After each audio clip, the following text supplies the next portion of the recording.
1%er Podcast with Sam Bakhtiar, bringing you the 1% knowledge to help you reach your full potential. Learn what it takes to rise above the 99% and become a 1%er.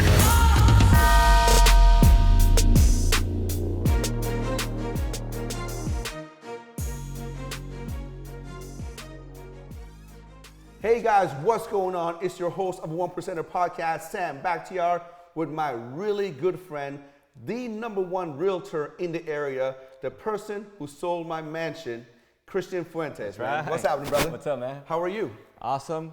Great to be here. It's been long awaited, man. We had to do this a long time ago, but you're busy, I'm busy. You're a family man and a businessman. Yeah. Same here, but I'm glad you're here. Yeah, man, it's an honor. You know, I was actually waiting for you to blow it up and then get come on in, it, get on you know, it. to get a bigger audience. No, I'm not kidding, mad at you, but, man. But thank you, brother. It's, Christian, I've known you for about 10 years, Yeah. you know, but you have a backstory, right? Your backstory, I mean, you're somebody who went through life, maybe became a realtor, started making a bunch of money, you know, we're partying. Let's talk about that a little bit. Yeah, No, we don't actually, no, let's not talk about that. Let's go back. A little more back. A little more back. Okay. Tell me about where were you born? So I grew up in Mexico City. I was 12 years old when I came to the United States. We came legally. My dad worked for Avon Products. Always wanted to live in the United States. Came to the United States when I was, again, 12. And basically no English, you know. No English, started going to school. Actually, we moved to Roland Heights. Came to Roland Heights. So your mom and dad moved? Yeah. Okay, when you were 12 years old? And actually, my dad and my stepmom. Okay. So they had been divorced prior. And then went to school. You know, I was in the ESL classes, couldn't speak English, you know. So kind of went through that whole process, learning the language. And, you know, I became very shy, very timid when I was, you know, in the early age because I had a really thick accent. Even though I have an accent right now, still, of course, I had a really horrible accent. So I was so embarrassed from it that pretty much my whole, like, high school, you know, like elementary, junior high school, and high school, I didn't speak a lot. I was like the shy guy, just kind of behind So as soon as you the talk, scenes. we're like, holy shit, we know where you're from. You know, did you ever get, you know, coming here like 12, because I came to America when I was 11, you know, did you ever feel kind of out of place, you know, also because you, at that young of an age, you're a tender age, right before you're preteen, right? You had some friends in Mexico, you had family in outside Mexico, all of a sudden you come to the unknown, and now you don't have any friends, and now, I mean, you don't really, you know, I know for me, I was the only Persian, you know, in the whole area, only minority in the whole area. But probably in Roland Heights, there was other Mexicans that were around. But did you kind of feel out of place? Did you get discriminated? Did you get called names? Yeah, you know, actually, I was in Roland Heights for a little bit. Then we moved to Diamond Bar, and there was maybe only a handful of Latinos there. Yeah, still. Everybody was white. Still. Right? Yeah. Well, now everybody's Asian in Diamond Bar.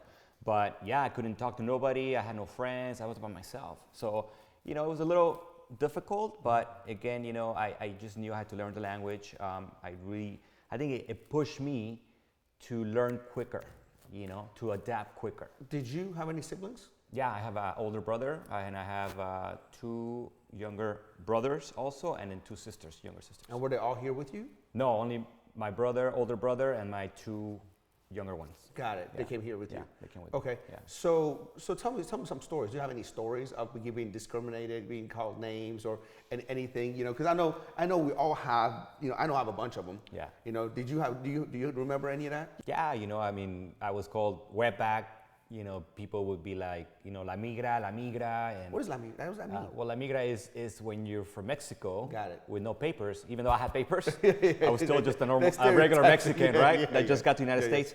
Yeah, and they would make fun of me and say la migra, and of course, you know, felt discriminated. I mean, I was by myself, and you know, when you're in ESL, you're really around the kids that don't speak English from other countries, right? So I remember I told my dad, you know, I don't want to be in that class. You know, I don't want to be in ESL. And I told him if, you know, I ended up moving schools. And I told my dad, I don't want to be in ESL. I want to be in regular school.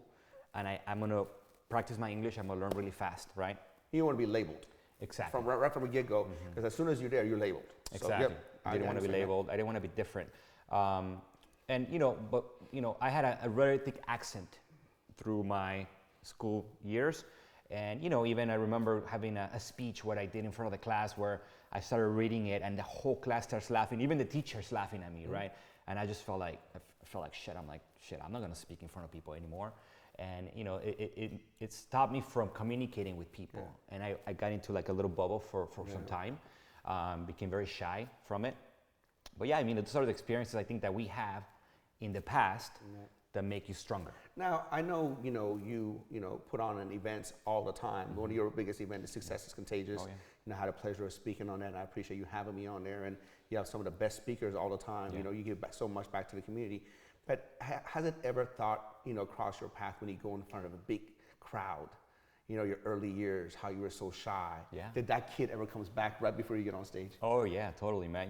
My biggest fear is public speaking.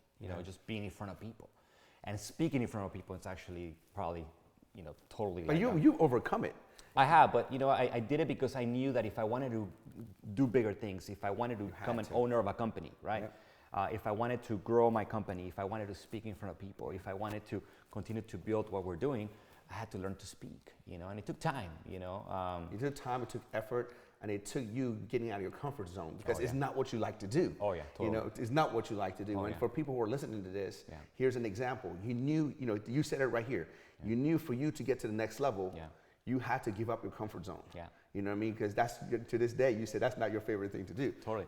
I mean, I have days or times back in the days that I would do like a training in front of like 10 people in my office, and I would freeze. Like literally freeze. Like I would like be like, and I would just get sweaty and stuff.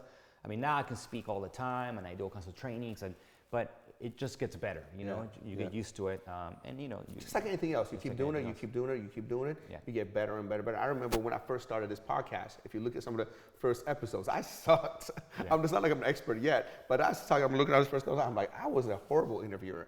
And this is, I think, episode 52 or something like that. As I getting through it, I'm getting better. My guys were like, Sam, you suck. You missed this. You missed this. You missed this. I missed everything. So growing up, you were shy. You didn't want to be labeled. You changed schools. At what time during this whole process, you said, I want to become successful. I want to own my own company.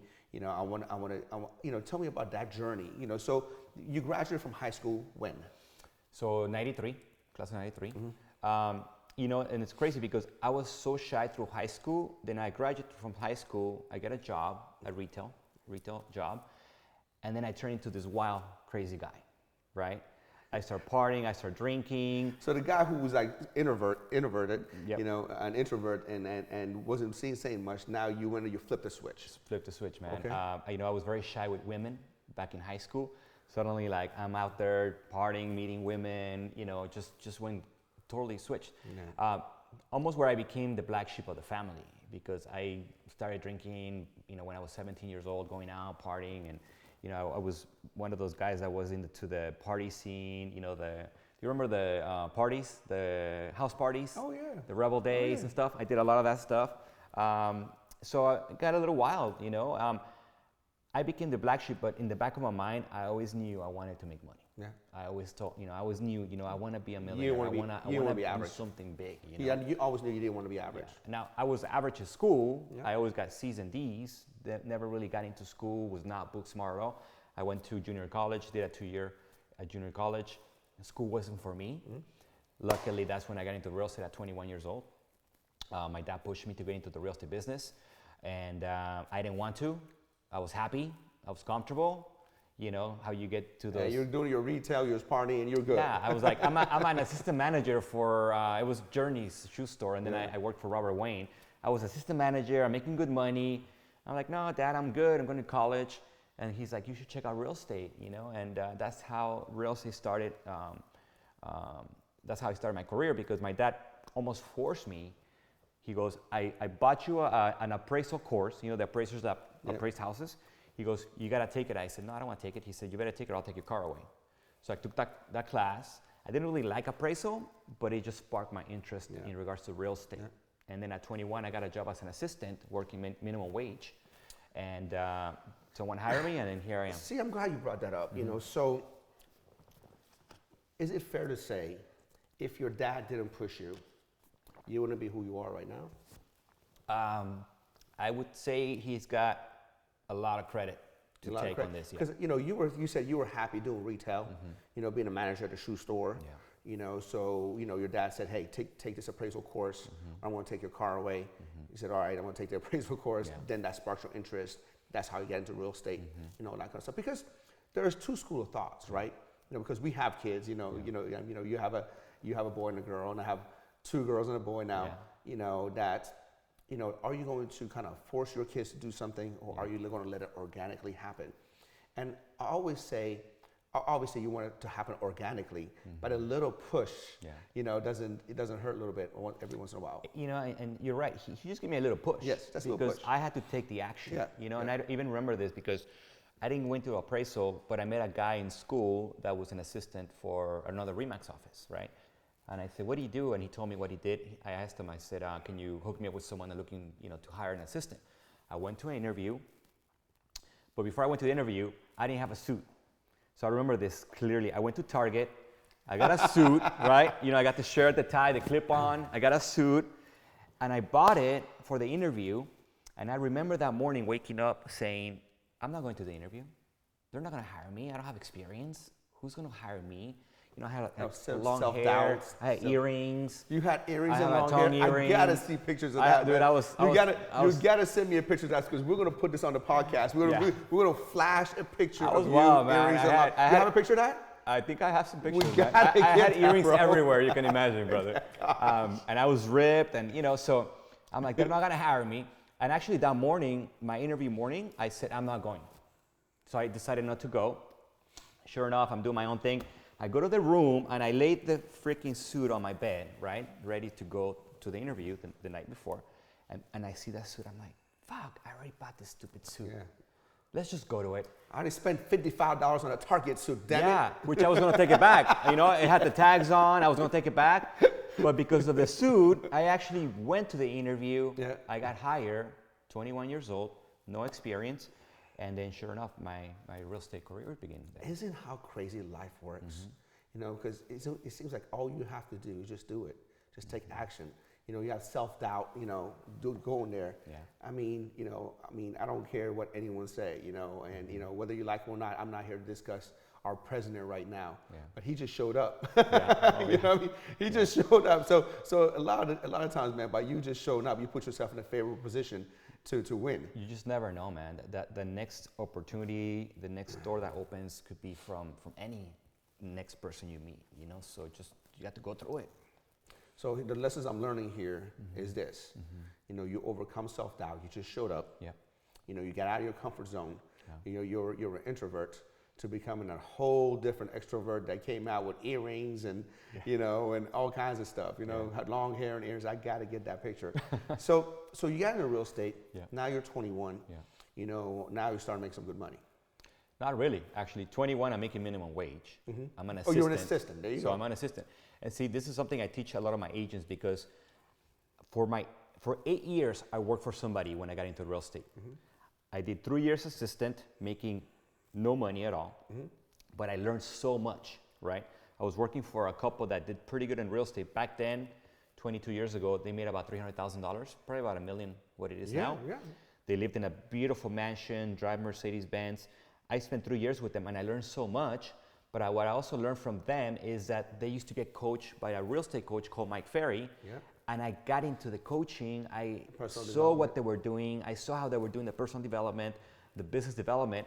And I was like, oh, wow, someone can actually teach you how to make more money. This is awesome. Sure enough, I get my license. Working with those people that I used to work with, they didn't want me to go sell real estate because they're like, man, you're a great assistant. We want to keep you there. So I asked a couple of different times. They said no. So I got my license. And then I said, if I'm going to work for somebody, I'm going to look for the best. So I went to work for another team out in Glendora.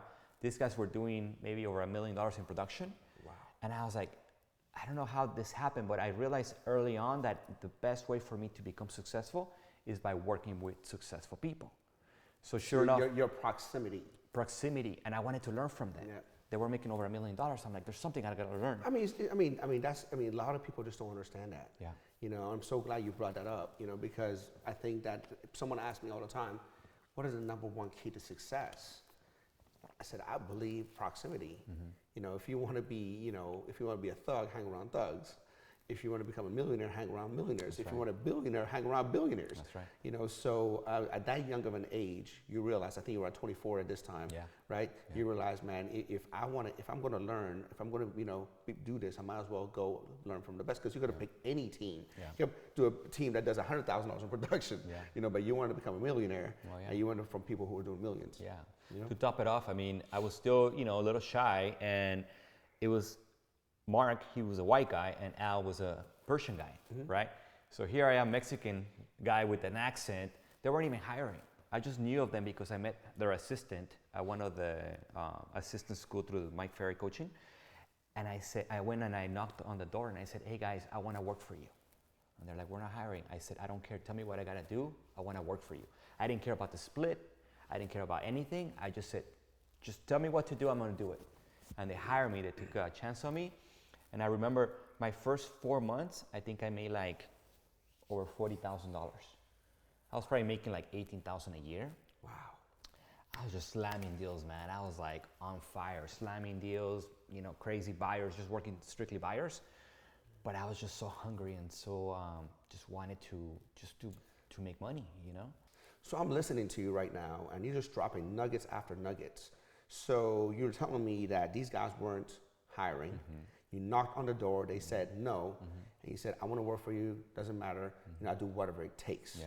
You know, I remember, who was it? I think it was Les Brown, that he kept going to the DJ and a radio show, and they said no, till one day the DJ got drunk, and he passed out in the middle of a set, and he had to step in, and that's how he got a job, how he became a disc jockey, and made it. So a lot of times, a lot of people are fearing rejection. When somebody says no, they run away. Oh yeah. But if you just keep saying, going after what you want, keep after what you want, then, you know, sooner or later you're going to break them down, and they're going to say, yeah, especially if you're saying, look, you know, a lot of people are afraid of doing any work for free. You know, if somebody comes up to me and says, Sam, are you hiring? I'm like, no. But I say, you know what? I'm going to work for you for 2 weeks, a month for free. You know, and they come in and they show that they're indispensable. I would hire them. Oh, yeah. If you can just show somebody that they can't live without you, you are a badass, why would they not hire you? But no, everybody wants to, hey, I'm going to hire. How much do you pay? Yeah. I don't want to worry. You know? It's the opposite, man. You know, it's because people don't want to, you know, they don't want to work hard enough, you know, and they don't want to look for the success. They just want it to come easy. You know, and I remember I was like, I don't care, I want to do this, and I'm going to go after it, whether I get paid or not. I was thinking more of the future, right? The long-term, you know, reward than I think nowadays people think, no, it's all about me, and I want it now, and it's quick and fast, and pay me, and what am I worth? No, I mean, you got to pay the price. Exactly. You know, I mean, if anyone comes to you right now and says, you know what, I'm just going to work for you, you know, don't even worry about me. And you see their production going through the roof. You see they're doing good for the company. You're like, dude, I need you on my team. Oh, yeah. You know, whether you're hired or not, somebody, you're going to replace somebody that's not doing their job. Oh, yeah. You know, so I'm getting so much nuggets from this interview. So when did you start making some real money? So I started making good money with them. I mean, you know, good money, a couple $100,000, but I'm young. But that's right? a couple $100,000 when you're 25, 26, man. That's and I'm on a low split. I'm getting like 38% on my deal. So, but I'm doing a lot of volume. I'm selling like 60, 70 houses a year, right? All buyers. But I was just spending the money, man. I was partying through my 20s, right? Partying, drinking, you know. I mean, you go out 3-4 times a week. I mean, you're spending almost $5,000 a week, you know. And when I think back, I'm like, shit. I bought the nicest Mercedes I could get, wheels. I mean, VIP, you name it. So I made very good money. I just threw it all away, right? I did buy a house. Yeah. I bought a house. Luckily, you know. But even when I bought my house, I was renting 2 rooms to friends, so they will pay a little bit of the mortgage payment, and I was, you know, partying with them. So, I mean, I was basically from my 24 to my 30s. Partying, drinking, wasting all my money. So, because, you know, why do you think that is? Is it because, you know, you started making some money, and for the first time you had money, and you want to show the world that Christian Fuentes has arrived? You know, I'm successful. Look at me. I'm in the club. I have bottle service.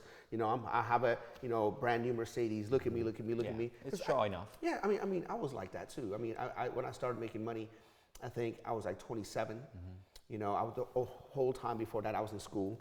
You know, going to grad school. And when I started making some real money, like you said, real money for me back then was 15, 20 grand a month. You know what I mean? And I was starting acting like P. Diddy. I was going out there, you know, making it rain on the club and doing all kinds of crazy stuff. But when did it stop for you? When did you say, you know what, man, this is not the life I want, you know, and I want to get my shit together. You know, I want to take this seriously, and I'm not going to blow money anymore.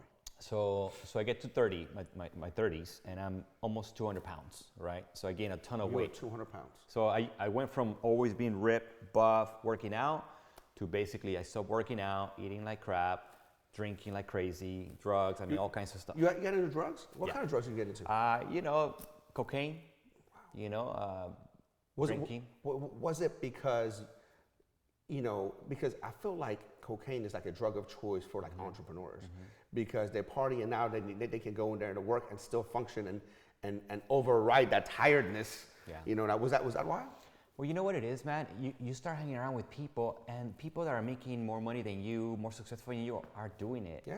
It almost, if any of you guys are on this stuff, you know, it's the worst thing you could do. Yeah, for sure. It's only gonna make your life miserable.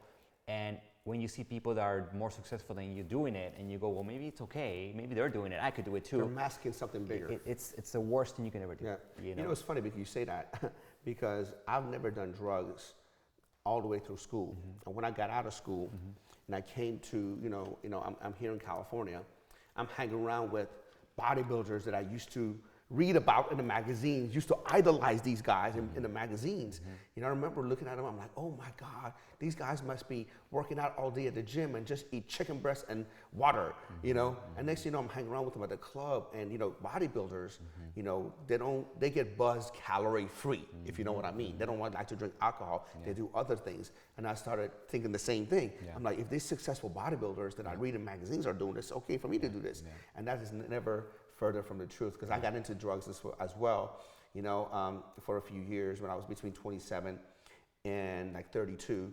You know, I was doing bodybuilding drugs, but I was also doing recreational drugs like ecstasy and GHB and you know, some of that stuff too. You know, and all that kind of stuff. And I knew that at a certain point, you know, I needed to stop that. And I think when I wanted to stop it, I'm like, you know what, man, I'm going to retire from bodybuilding. I'm going to start a family.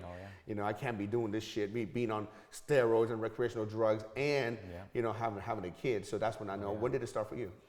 Well, so I basically meet my wife, Jeanette, right? And she knew I was a party guy. She knew. How'd you guys meet? So I'm dying to know about that. So I was working with this team, right, up in Glendora, and then finally left 5 years later. I go on my own. I go to a Century 21 office here in Chino Hills, and just happened that Jeanette. Was that Kingston? King. Yeah, I remember that was the biggest one back in the day. Right there by Slater Brothers. Yeah. And then just happened that Jeanette and her mom opened a restaurant 2 doors down called Crazy Coyote. It was a Mexican restaurant. Oh, okay. So I meet her there. You know, I'm chubby, she's beautiful, she looks hot, but I'm like, this girl's never gonna look at me. But we became friends, you know. And I was the #1 agent in the company. Right after I left Marcanal, I actually made almost $700,000 in commission in 1 year with our team, you know. But again, just throwing everything away. Meet Jeanette, we became good friends. She tells me she wants to get a license to sell real estate. I said, sure, come work with us, you know. She comes work with us. They sell the restaurant, right? And then we again become really good friends. And she had a boyfriend. You know, she was engaged. She was? I didn't She know was that. engaged with a big gringo guy, tall guy. And then, you know, but I basically became her friend and her coach. You know, I would tell her, because I would see her and she wasn't happy. And I would be like, look, you're not happy. Are you sure you want to marry this guy? You know, he wasn't treating her right. And not to say that I was trying to pick up on her, but it was more friends, right? But in the back of your mind was like, man, I wouldn't mind. Yeah, but you know, but I had a girlfriend too. Back then too. I wasn't engaged, but I had a girlfriend. But you know, we're just good friends. And then, but she was not happy. You know, she would dress different. He would put her down. He was like one of those controlling, kind of jealous type of guys. Long story short, you know, we became even bigger friends. Me and my girlfriend broke up, and then we started dating. You know, we something blossomed from that. That's you know, awesome, and the funny thing is, I always say this, you know, because I was heavy. I wore glasses. I mean, I'll give you a picture of that too if you want to see how I used to look. We gotta put that on the thing. Man, I would nothing like Janae would never have. I would never thought she would have liked me, but she fell in love with who you are. yeah. And I was broke. Top it off. I was You were broke. broke. You mean you made $700,000? You were broke. You blew it up. Broke, man. Are you kidding me? I was so broke that when I got her ring, I had to get a loan. I didn't have no money, right? And So you blew that $700,000? yeah. I mean, well, I didn't net 700. I probably netted like 300. But I mean, that's still a lot of. I mean, $300,000 is not a bad paycheck for somebody that young at that time, right? You were partying for real. Partying big time. Yeah. So then, to get her ring, I had to get a loan. I go get a loan for $20,000. I still remember. I got declined. Actually, a couple banks wouldn't give me a loan. Finally, I get one of those 30% hard money, 30% freaking interest. I get her a nice ring, and then I pay some debt. And that's how I got engaged with her. I had to get a loan to get her a ring, and then sure enough, we got engaged. She pretty much within a couple months she realized I didn't have a lot of money, and then we get married. She paid most of the wedding from her pocket. Oh shit! Yeah, man. How did she have money? She has savings because she worked at the restaurant and she had more money than you are all those times making money. Well, she used to work. I mean, if Jeanette went to. She went to school, she graduated, she became a reporter. She worked for a couple different channels. She'll tell you her story. And then she worked for a Spanish newspaper. She saved a lot of money. So from what I'm gathering, she's a saver, you were a spender. Yes. You know what I mean? Yeah. And so probably meeting her really straightened you out from, going out there. I think that when I look at men and women, we're kind of hunters, right? We're going to go out there, hunt, we go get the money, but we are reckless, right? We're reckless. A lot of times we go get the money and just blow it and have to go hunt over and over again, where women are like homemakers and protectors. They make sure that we don't go out there and just blow our money and do dumb shit like we do. Oh, yeah, man. No, totally. I can tell you, there's two things that changed my life. One, and I call her my angel, Jeanette and God. Because right when that happened, that's when I got close to God, and I just said, God, I want to start my family. I want to start my next, my next life. And you got engaged in what year? This was we got married 2008, so probably 2007. Got it. Yeah. Got it. So a year later, we got married. And you got married in recession. Right at the crash, man. Right at the You bottom. were broke as a joke. Well, put it this way. I was selling my house. I remember I put my house on the market. I was going to get $50,000, I have $50,000 of equity, and I was like, Jeanette, we'll sell my house, we'll go rent, we'll start, building our business, and then that's when it hit. And I remember I went from almost selling it because I was in escrow, the market turned right there, to having to short sell it, lost $50,000 just like that, short sell the house because Jeanette didn't want to live there because it was my bachelor pad, right? Yeah, I don't want all these memories, these women in the house. I don't want to live here whatsoever. A lot of bad memories in that house. And so we just went to rent, short sale, rent it, and then basically me and her started from scratch, Got it. And tell me, you're newlywed. It's a middle recession, and obviously recession hits nobody harder than realtors. Yeah. And they said that most marriages fail because of finances. Yeah. That's a rule. So tell me, how did that affect you and all that kind of stuff? Well, the thing is, I can make money. It was that I was so distracted with alcohol, drugs, partying, looking for women all the time, that even though I could make money, I was spending all the money. Yeah. So when I got married, I just went back and all I focused on was making money. Yeah. So right away we started making money. I mean, because I'm a great salesperson. Yeah. I'm a great real estate agent. So you give me a buyer, give me a listing, I'll sell it. I'm good with people. I know how to connect. So yeah, right away when my focus just changed into making money, we started saving. We're renting a house in Chino Hills for $2,500 a month. Our overhead's very low. We bought used cars.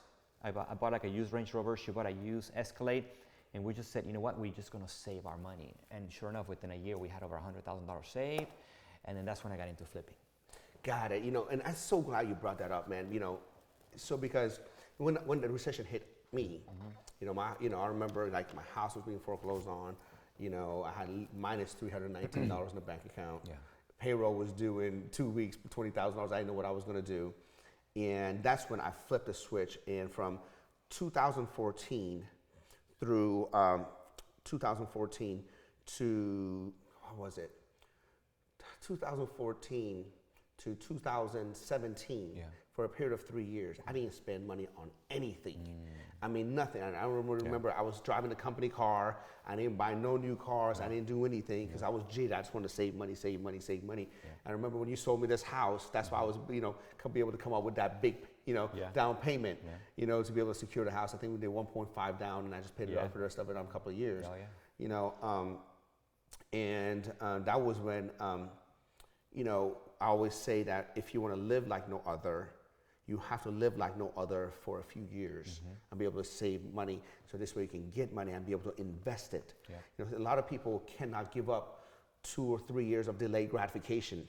The more years you can delay gratification and just start putting your chip away. Because everybody says, oh, well, I want to have investments and I want to live off of disposable income and I want to be able to, be financially free. Well, you're not going to be able to do that if you're not able to delay gratification. You did that, you were able to save some money and now you were able to reinvest back into flipping homes, and last time I checked, man, you were over 350 homes flipped. And I can't even imagine flipping 350 homes and how much money you have made. I mean, millions of dollars made from that initial $100,000 that you saved. Let's talk about flipping homes, man, because I mean that's a huge, huge subject and something that I want to get into more. And I know that everybody that I talk to, they want to know the secrets of flipping homes. Everybody wants to flip homes, including me. So tell me, tell me from a nutshell. Tell me how you got into it. Tell me some pros and cons. Tell me, I'm a first-time person. I want to start flipping homes. What should I do? Well, let me give a little background. So I obviously been in the real estate for some time already. And one thing I realized, though, because I work with a lot of investors, that I would find the deals, give it to my investor, they will buy it, I will make my little $5,000 commission, and they will make $50,000, $60,000. And after doing so many of them, I was like, are you stupid, Christian? Like, why are you not the one buying these properties, right? But there was that little voice in the back of my mind that would tell me, you don't have the money. You can't do flips. You don't have money, right? And this is before I was saving the money. So sure enough, when I started saving, then I was like, okay, well, I got to save at least $100,000 to get in the game. And sure enough, I got to about $100,000, and I had already studied flipping for a couple years. I would go to the auctions. The trustee sales? Yeah. Have you heard of the foreclosure auctions? So every bank, before they take a house, goes through an auction process. The courthouses, you actually have to bring cashier's checks, and they're going to bid on houses, and then if you get the highest bid, gets the house. So then I started studying the auctions at the trustee sales, and for 2 years, I would go with no money, but I would watch the investors. I would study them. I would go like, how much are they buying the house for? Shit, $50,000. Okay, what are they gonna do to it? Oh shit, they spent 20 grand. Okay, they sold it for 150. Wow, they made 70 grand. Okay, so I did that. Then I studied a couple of the guys that were the best flippers there, and some of them were very cocky. They wouldn't talk to you, but some of them were very open. So I just learned. Finally, I got some money, and but before I did it on my own, I was still scared because I never done construction. Man, let me stop for a second, because I'm just looking. I'm picking up nuggets. A lot of people ask me, about these kind of things. Somebody asked me the other day, hey, so should I invest now or should I invest when I'm ready? I'm like, you're never going to be ready, right? So what you have to do is you have to go and study it now and invest. If it's $5 now, start now. You weren't ready to buy. You had no money to buy, but you knew you had to study the material. You need to know the process, and most people are not willing to put in that time. See, most people just want to hey, I'm ready now, and it's like, I want to start losing weight. You're never ready to start losing weight. You either do it today or you won't start. But you knew that at some point in time, that's what you wanted to, but you need to learn all the ins and outs about it. And you save the money. Once you know the ins and outs, you started. But even then, you said you were scared. Well, I was scared because I had never rehabbed a house. So I'm like, shit, I never done a rehab. So I had a client that I sold him like 7 rentals, a Chinese guy named Lucky from San Francisco. And I got very close to him. He had money. And I go, hey, Lucky, look, I've been studying. Look at all these houses at the auctions. Look how much money the people are making. Do you want to partner with me on the first one? And sure enough, flew in, showed him the auction, showed him all the numbers. He's like, let's do one together. So we went 50-50. But he was a contractor. So sure enough, I found a deal. He rehabbed it. I learned a lot. He's like, man, I think we made like 60 grand. So we split 30-30. I think we bought a house for like $120,000, sold it for like 260. So we made good money on it. And then we just continued to buy and buy and buy and buy and buy and buy. Then as I learned the rehab process, then I ended up getting another partner, one of my agents I used to work with. Then I started doing some deals with him. And then I also did my own. So that's how I started building more capital. Because one thing I realized early on is that there was a lot of flips out there. I just didn't have enough money.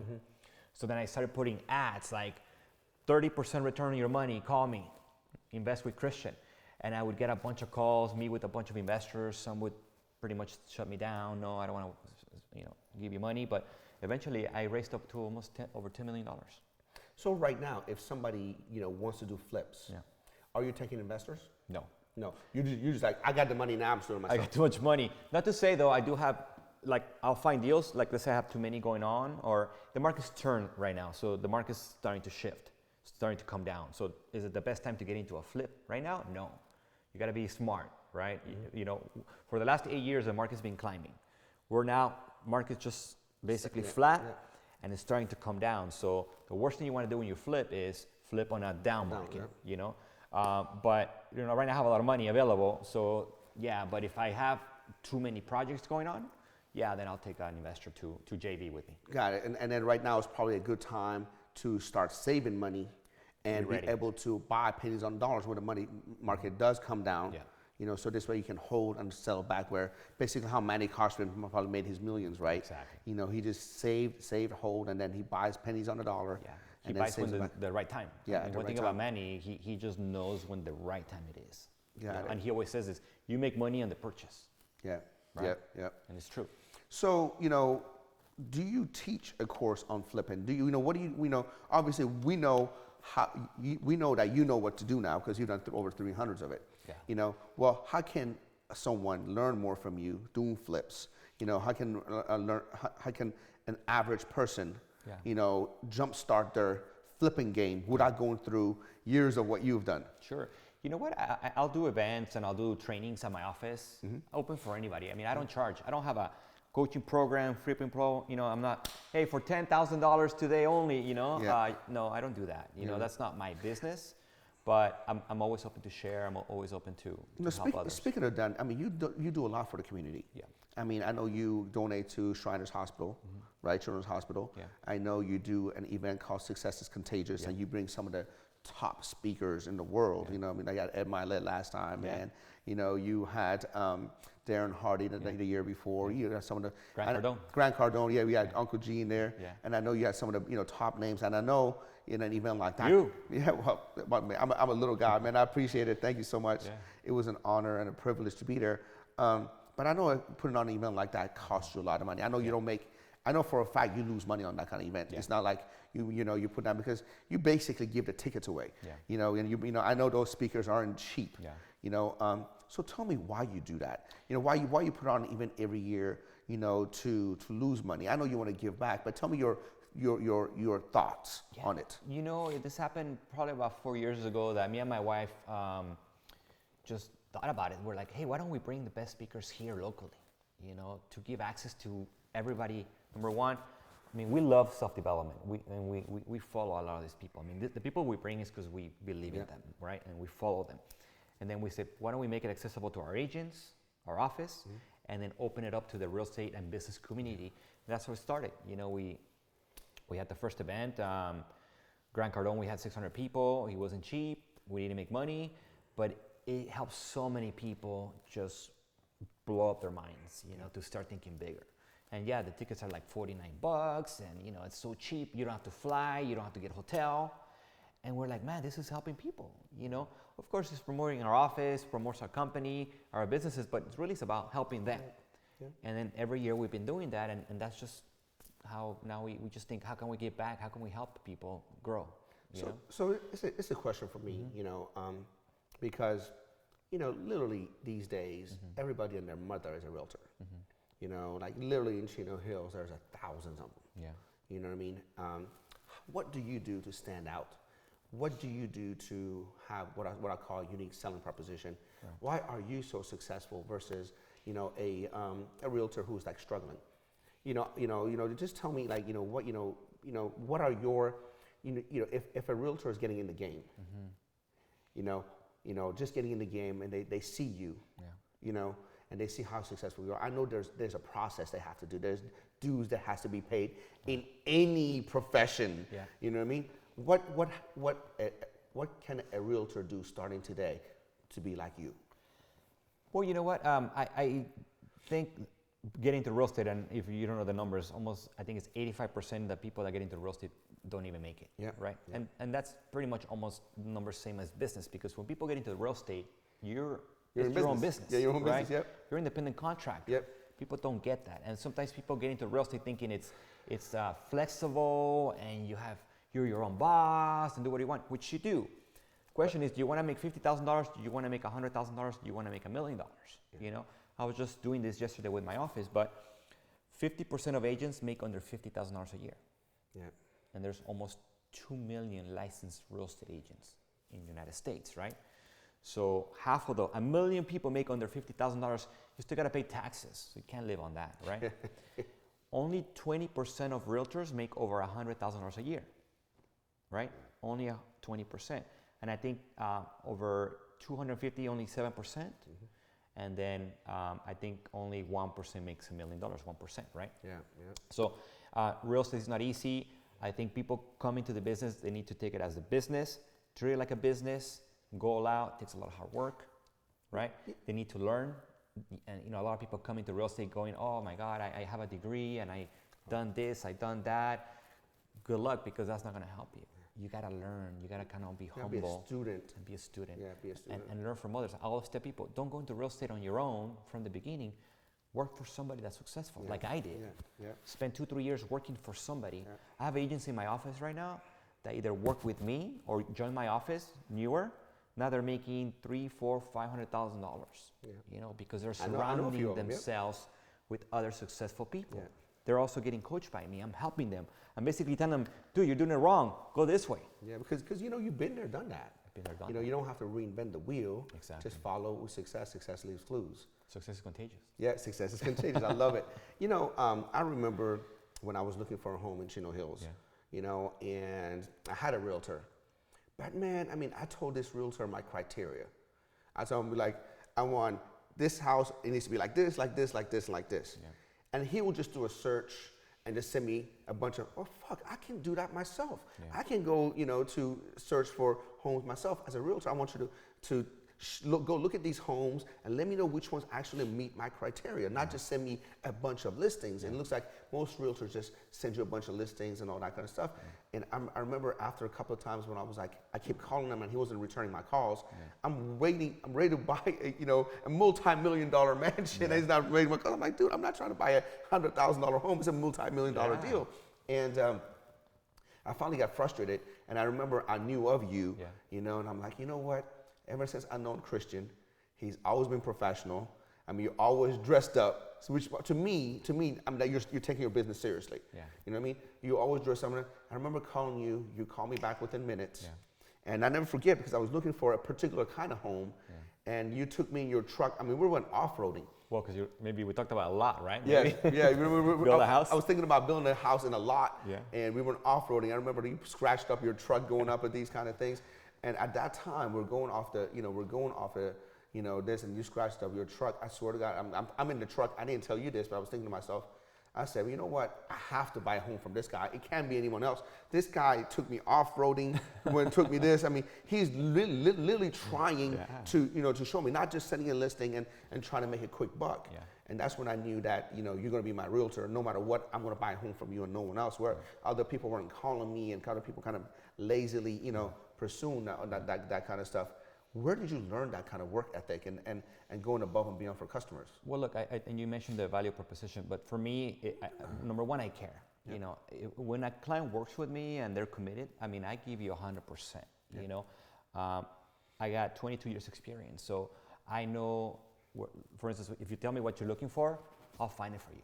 Like I know almost every city, every track around here. I know almost every street. So like for me, you tell me, Christian, I want this, this, and that. I'm a good listener also. I'm only going to show you what is it that you want, right? I'm also going to be honest with you. For you tell me, Christian, I want a house for $1 million. That it's all this. I'm going to tell you, Sam, there's no way, man. You're going to spend about $2 million for that. Yeah. And it's just knowing your market, being honest, telling you the truth, and I care. You know, I always want to do a good job for my clients. Just out of my own. It's for my own ego. This is strictly for my own ego. Yeah. Is my house one of the top homes you sold in Chino Hills? I'm sure in Newport you got like $10 million homes and stuff like that. But is it one of the top? Was it in the top 5? Your house is the highest house I ever sold. It is? Yeah. Yes, my ego just got huge. my ego. It was the biggest house I ever sold. So yeah, 3.2. Sorry, man. I had to do an ego thing for myself. No, now I'm going to go kind of flip, you know, and do a little money dance and stuff like that. Yeah, right. So, what's next for you? You know, what's next for you, and you know, what right now keeps you up late at night, and you know, gets you up early in the morning, and not only that, what legacy do you want to leave for Alexa and Liam, your children? Yeah, no, thank you. You know, for me, you know, I know you have this too. Your F's, right? The family, fun, fitness, finance, financials, faith, right? Love that. And for me, you know, I've been saying this for years. For me, it's God, family, health, financials. I mean, health, business, financials. Yeah. Those are my 5, right? Yeah. Very similar. And, you know, I want to continue to grow our company. I mean, we have 3 RE/MAX offices, actually 4, over close to 220 agents. We want to keep building that. But it's not just the numbers. We also want to be able to help our agents grow their businesses. I mean, you do. I mean, you put like seminars and workshops, and you really care about personal developing your agents. Totally. But you know, the best part is when I see an agent joins us, they're making $80,000, and then 3 years later, now they're making $300,000-$400,000. It's life changing. Yes. And those are the stories that we have through our office that really make us feel like we're doing something to help others. You know. So definitely want to grow. I mean, we want to take it to 300, 400, 500 agents. We want to be the biggest RE/MAX office in the surrounding areas, Southern California, call it, right? We own an escrow company. We're building that, you know. We have investments. You know, we bought, you know, within the last 6 years, we bought close to 15 properties, so units. I have a 10-plex, 4-plexes, triplexes, duplexes. I don't have any houses. I sold them all, just units. So we have 32 units right now. Right now I'm buying an 11-unit, but I found a great deal because I've been looking, but I can't find anything. Just happened to find a really good deal. So I want to continue to buy more properties. I want to build more wealth in real estate. And of course, all the stuff we're building, you know, goes back to the kids. You know, I'm teaching them young already. I mean, Liam and Alexa, they go to the office with us all the time. I take them to see the flips. I take them to see the apartment buildings, and they're learning about tenants, landlord, and they're learning about getting checks and getting paid. So, you know, I'm a real estate guy, and I want to continue to build our wealth in real estate and continue to build our businesses. You know, that's really, just want to continue to grow, man. I mean, you love what you do, and it shows. Yeah. You know, last question. Yeah. So you are a boss man. Yes. And then you married a boss babe. Yes. Right? So Jeanette is definitely a boss. Yeah. And you're a boss. Yeah. And how can 2 bosses work simultaneously to build an empire without button heads? You know what I mean? You know, do you guys ever get into it? I mean, I know every couple get into it, but I see you, you know, you're successful, she's successful in her own right. Yeah. You know, you guys both build an empire, but you guys are both like go-getters. Yeah. You know, it's not like one is active, one is passive. Usually that's the recipe. Yeah. There's a positive and negative, and they kind of attract each other. Yeah. But you guys are both go, go, go, go, go, go. Yeah. And there's a time that you guys were like, well, we got to do it this way. No, we got to do it this way. Yeah. You know, does that ever happen? You know what, man? I've been blessed because Jeanette is just an amazing woman, and she's such a big thinker. She's a go-getter. You know, there's days that I'm like getting a little comfortable, complacent, and she's like, no, we gotta do more, and then there's the opposite. So I think we balance each other very well. One of the things that has worked for us really well working together is that we understand what we're good at, and we just give each other room. You know, so for instance, I sell and I handle the investment, the flipping. She's great at operations. She's great with HR. She's great with financials. So that's what she does. Yeah. So I respect what she does. She lets me do what I do. I mean, I don't buy a flip and she goes, wait, are you sure? what are the numbers? yeah. No, I don't know. But no, She trusts you do your gives me job, and you trust her 100%. doing her Because job. all I want to do is build her wealth. Yes. You know, and she could see what I done in the last, or we done for the last. We've made some good choices. She runs the financial operations, hiring the right people. You know, building the right team. So she's awesome at that. She's great reading people. So I think we respect each other's position. Yeah, we have our normal arguments here and there, you know, marriage stuff, kid stuff, but I think we just learn to respect each other, trust each other, and you know, we do both of us put family first over business, and it's been working great. I mean, I really admire her. She's done such amazing things, and you know, you'd be surprised because 3 years ago Jeanette was more quiet.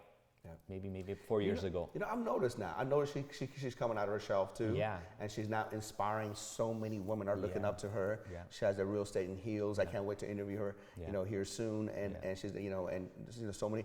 And you know what, man? I didn't know she could dance. She can dance. Holy shit! I saw some videos and she did challenges and stuff like that. I swear to God, those are like, you know, me and Crystal sitting on the couch. We're just dying. Like I had to rewind that video like 5 times, and we're just like hysterical. I'm like, oh wow, Jeanette can dance. Maybe you can get her dancing. Yes, for sure. Let's see if you can get For her sure, get her shuffling a little bit. That'd be cool, man. But yeah, man, she's an awesome woman, and I think at the end of the day, you know, any marriage, you know, you gotta trust each other, work with each other, but we gotta ask a lot of the question on how do you guys work together, and just figure out what you're good at, and just give each other room. Here's the key. Here's what I've learned from you. You know, you guys have one mission. Yeah. To get to this mission, you're good at certain things, and she's good at certain things. Yeah. You guys both trust each other to do your job. She does her job, so you can get to the mission. It's almost like a quarterback and a running back, right? They want to win a ball game, right? You know, the running back doesn't question the quarterback. Yeah. The quarterback doesn't, trust the running back. You guys know that as long as you guys both do your job at 100%, you're going to get to this mission. But, you know, the problem is with the relationships that don't work is that they get in each other's business and they don't trust each other doing their business correctly. And that's when, you know, the problem arises. Yeah. Well, Christian, it's been a pleasure having you, man. Thank you so much, man. Now I know why you're the #1 real estate agent in the area, and you mentor so many other people. Like I said, you know, your yearly, event, Success is Contagious. It's just getting better and better and better. Thank you, man. You know, you're such a philanthropist, given to, Children's Hospital. Now you're into flipping homes.